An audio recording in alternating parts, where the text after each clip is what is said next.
12 hours, 14 minutes, and 27 seconds. That's how long we have to wait here, East Coast United States, to go hands-on with the full release of Destiny 2. It's further away at this point than I'd like it to be, and a part of me wants to use that old line, "It's been a long time coming," but it really hasn't been a long time coming. Destiny 2 is here in 12 hours, and I feel like I just got done playing The Taken King a year ago.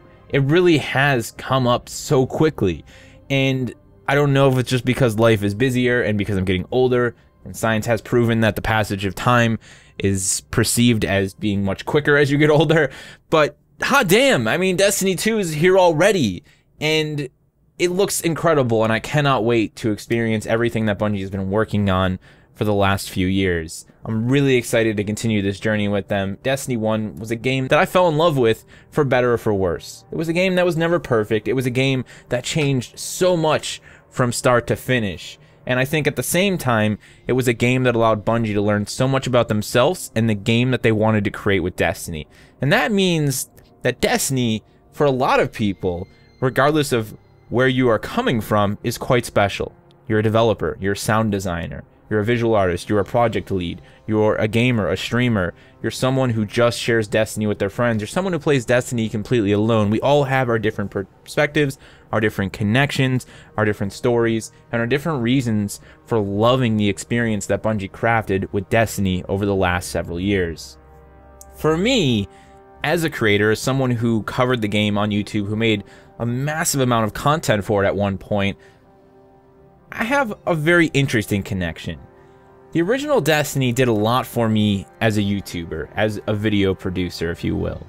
It helped me define and alter my perspective on creating content for the YouTube platform. I was a very, I don't want to say amateur YouTuber. Destiny wasn't that long ago, but you could say that I was at the halfway point between where I started and where I am now. I had a lot to learn, I was constantly looking to grow, and I had even more to learn about the nuances of creating content for individual games and for games as a whole.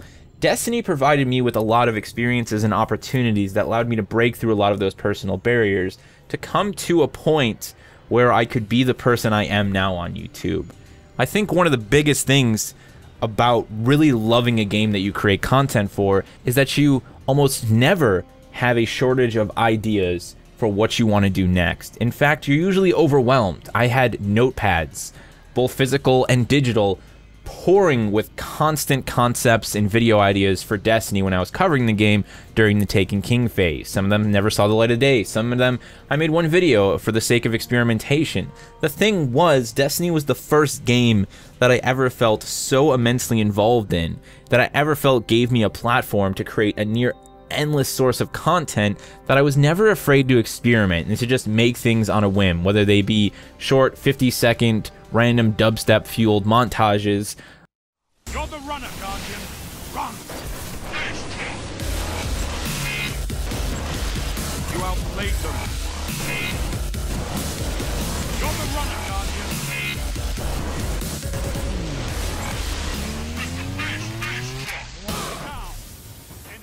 Or really awful attempts at a rap about everybody's favorite exotic weapon. All you Guardians out there, I know you. I was once like you. No galley. Today's your day. Go get your galley. It's Gjallarhorn Day. I just ran with it, and I didn't care what the end results were. It's one of the most difficult things to perceive as a content creator, as a streamer, is that sometimes you have to try something new, you have to experiment, even if more than 50% of your current fan base absolutely loathes what you've done. The reality is, it simply is one video. Destiny helped me understand this better than any game ever before. Those videos that I made that were, in a lot of ways, maybe awful, or maybe they were fantastic and they just didn't find the right audience. The fact was that I made them in the first place, and I wasn't concerned about the vocal minority or the 10 or 20 people who told me they were going to unsub because this is garbage, and I don't like memes, and I don't like this, and that wasn't funny, so on and so forth. It's such a difficult thing to perceive, and a lot of people in the comment section might look to you to constantly produce nothing but top quality, high-end content. And the moment they don't like something, they may deem that content is no longer of their standards. But the reality is, if you don't experiment, if you don't look for those points of failure, and if you don't push all the way through with some of your experimentations and push them live to the same audience that you create all of your other content for, you'll never be able to find new points of venture, new paths to journey down, and new ways to create new content that could excite people in ways that they've never been excited before. That was everything that Destiny 1 did for me. That led to me covering The Division in the same fashion and so many other games. It was also an outstanding lesson in the fact that a lot of the time, people want more of what's already being done, just differently. So if you have a personality that people enjoy, and if you can put a small spin on something like weapon reviews, or visiting Arms Day every single week on Destiny, if you can just do it a little bit differently, if you can make people smile in a way that they usually wouldn't smile when they watch that type of content, you can make that content work even in what could be the most saturated environment. I have a lot to thank Destiny for, not just the opportunity to be part of a massively evolved experience from start to finish. Like the work that Bungie did with Destiny from day zero to what we saw in our final hours with the Taken King and the things that released afterward is just, it's night and day, man, you know? And for me as a creator, looking back at a lot of that old content that I've been running for you guys in this video, it's clear that I changed a lot too while I was playing Destiny and while I was covering it here on the channel. It's very much the lessons I learned while covering Destiny during the Taken King phase that allowed me to fuel the content I've created for games like Titanfall 2, the discussion pieces that I've done for Warframe lately, and for video games as a whole. So, for me, Tony Moe, those are the things that I have to thank the original Destiny for. It wasn't just a gaming experience that gave me some outstanding memories with my closest friends and family.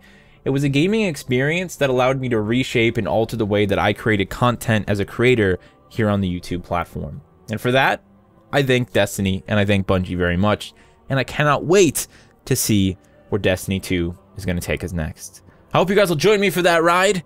It starts tonight at midnight here on the East Coast. I know some of you are already deeply enjoying the game's campaign on the other side of the world. I hope you enjoy every second of it, and I can't wait to join you in that vastness.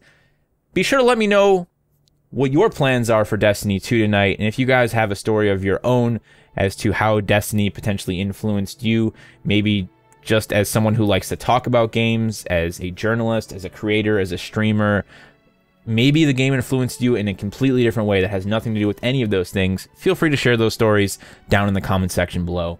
Thank you guys so much for watching, and as always, remember to play smart, remember to play to challenge yourself, but most importantly, remember to play for fun.